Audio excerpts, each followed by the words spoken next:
ได้ไปหาเพราะว่าอยากงานที่ทำบ่ได้ใจดำยังคิดนำตัวน้องคือเก่าบ่ได้เปลี่ยนไปหัวใจอ้ายยังห่วงเจ้าบ่ได้ปล่อยให้เงา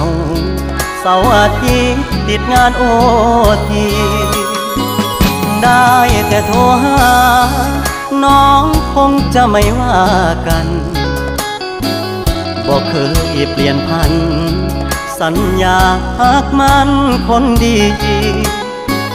บ่ได้กักมีกิ๊ก